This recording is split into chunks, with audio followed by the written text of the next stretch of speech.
Olá pessoal, vamos resolver um exercício aqui de termodinâmica. Esse exercício eu considero que ele traz os conceitos de pressão barométrica e pressão manométrica. É uma questão que caiu no ENAD em 2008. Uma panela de pressão cozinha muito mais rápido do que uma panela comum, ao manter mais altas a pressão e a temperatura internas. Tudo bem. A panela é vedada e a tampa é provida de uma válvula de segurança com uma seção transversal A, de 4 milímetros quadrados no caso aqui, que deixa o vapor escapar, mantendo assim a pressão no interior da panela com valor constante e evitando o risco de acidentes. Se não houvesse a válvula, a pressão aqui, se a gente aquecesse, a pressão ia continuamente aumentar e ia correr o risco dela explodir, como às vezes acontece, né, quando a válvula de segurança está entupida. Então ele deu aqui uma pressão atmosférica de 101 kPa, uma gravidade de 10 metros por segundo ao quadrado. E o que ele quer? Considerando os dados fornecidos na figura e na tabela acima, e uma situação em que a panela contém água saturada, a massa da válvula em gramas para garantir uma pressão manométrica interna constante de 100 kPa e o correspondente valor aproximado da temperatura da água em graus Celsius são, respectivamente. Bom, então ele quer saber a massa da válvula em gramas e a temperatura aproximada quando a pressão manométrica interna for de 100 kPa. Bom, nós precisamos então aqui, anotei os dados aqui, temos a pressão atmosférica de 101 kPa, a gravidade, a área, vou converter para metros quadrados. Como é que eu converto? Bom, eu sei que 1 milímetro é 10 a menos 3 metros. Ao quadrado vai me dar 10 a menos 3 ao quadrado, metros ao quadrado. Essa é a minha área, vou deixar tudo em sistema internacional, né, nas unidades básicas. E a pressão manométrica interna é de 100 kPa. Ele quer a massa da válvula e a temperatura interna. A questão é, o que é uma pressão manométrica e o que é uma pressão barométrica? Isso é que nós temos que entender para poder resolver essa questão. E o que é uma pressão absoluta? Qual delas é absoluta, a manométrica ou a barométrica? Vou fazer uma breve revisão aqui. Um barômetro, ele mede a pressão absoluta. Ele vem lá de muito tempo, de 1643, o Torricelli propôs o uso aqui de um barômetro com o mercúrio, mas antes disso o pessoal já usava a tubulação aberta de um lado, fechada na parte superior. Esse aqui é um experimento do Gaspar Huberti, que ele usou água. No caso da água, ele precisava de um tubo de 11 metros, ou um tubo de 11 metros de chumbo, e 10 metros de coluna d'água permaneciam no tubo. No barômetro do Torricelli, como ele usou mercúrio, o mercúrio tem uma massa específica maior, ele utilizou um barômetro de aproximadamente 1 metro. E a gente sabe que a pressão atmosférica vai ser de 760 milímetros, 76 centímetros de mercúrio vão permanecer aqui no tubo. Quando a gente vira ele com a parte aberta para baixo, vai cair no recipiente até ter uma altura aqui de 76 centímetros. Isso seria um barômetro. E um manômetro? O manômetro mais simples para a gente entender é um manômetro em tubo em U.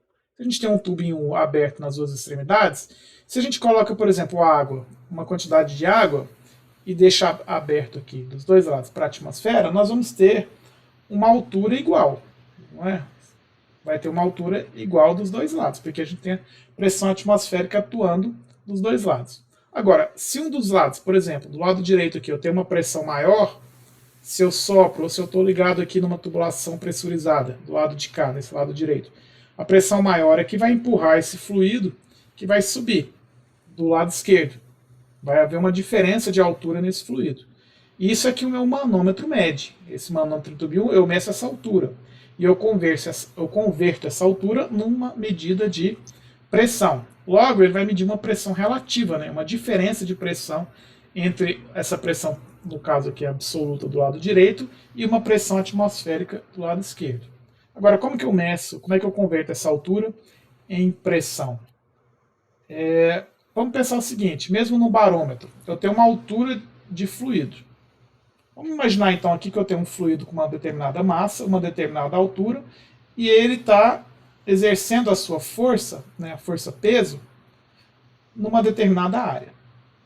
Eu tenho uma quantidade de massa exercendo atuando a gravidade, vai ter uma força-peso aplicada. E essa força-peso vai exercer uma força, né, e uma pressão numa determinada área. Essa força-peso é a massa vezes a gravidade. A massa eu posso calcular como a massa específica, o ρ, vezes o volume, vezes a gravidade para me dar a força.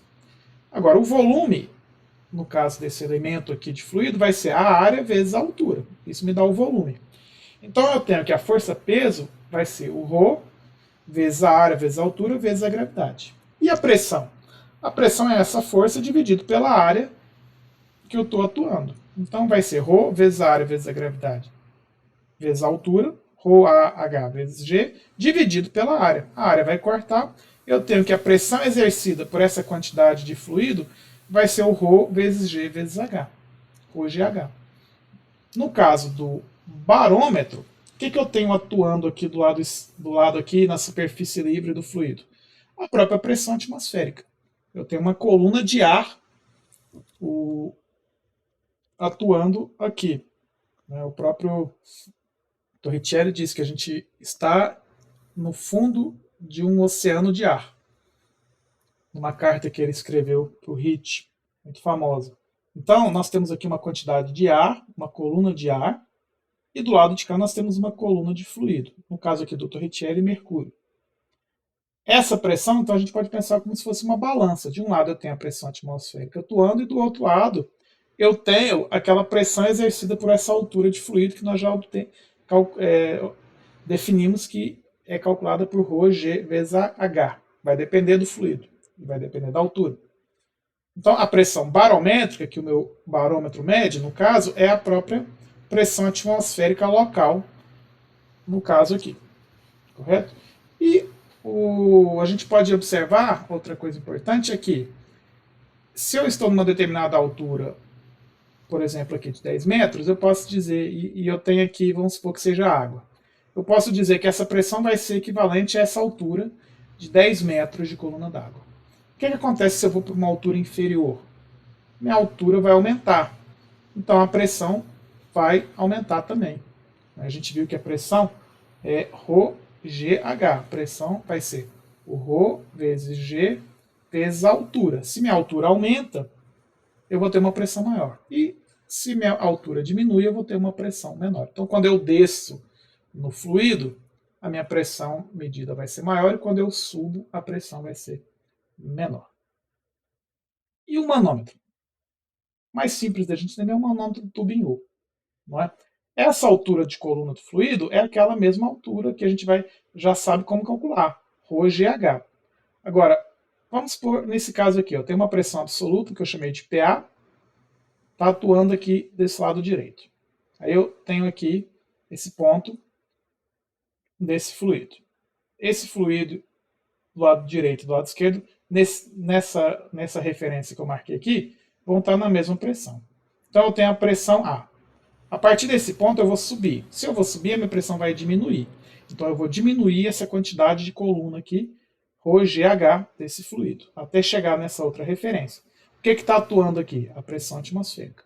Logo, a pressão absoluta menos ρGH vai ser igual à pressão atmosférica. Ou a pressão atmosférica a pressão absoluta, desculpe, é a pressão atmosférica mais o ρGH. O ρGH é o que o meu manômetro lê.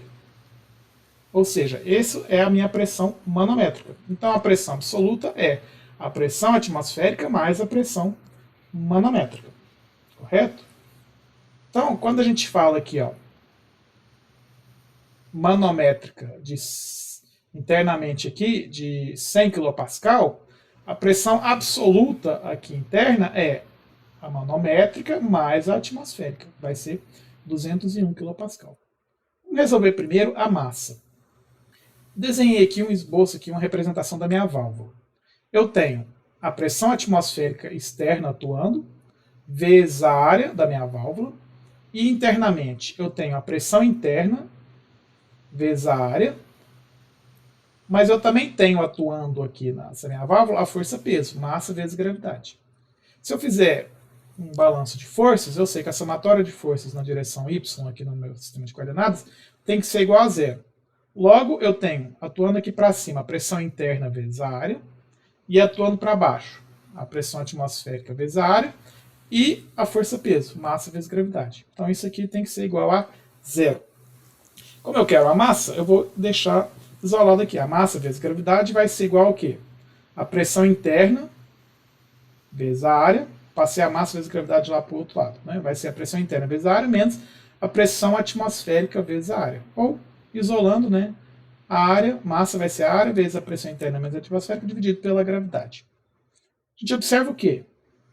A pressão interna é a somatória da atmosférica mais a manométrica. E aqui eu estou subtraindo a atmosférica. Então, no final das contas, a minha massa vai depender da pressão manométrica, da área e da gravidade.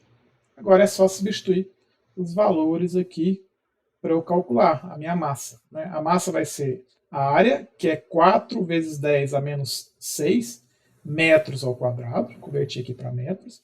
A pressão manométrica, 100 kPa, vou deixar em pascal, vai ser 100 vezes 10 ao cubo pascal, e a gravidade, 10 metros por segundo ao quadrado. Aqui então eu tenho a massa de 0,04 kg ou 40 gramas. Vocês podem depois fazer aí, vou ver que o resultado aqui vai ser em quilos, o resultado dessas unidades. Se eu for no gabarito, eu tenho aqui, eu vou ficar entre quais opções? Entre a opção C e a opção D. Né? São essas duas. Então a minha temperatura que ele quer saber agora, ou vai ser 100 ou vai ser 120 aproximadamente. Agora uma questão importante. Internamente, a minha pressão é 201 kPa, que é a atmosférica mais a manométrica. As tabelas de propriedades, elas dão os valores em função da pressão absoluta.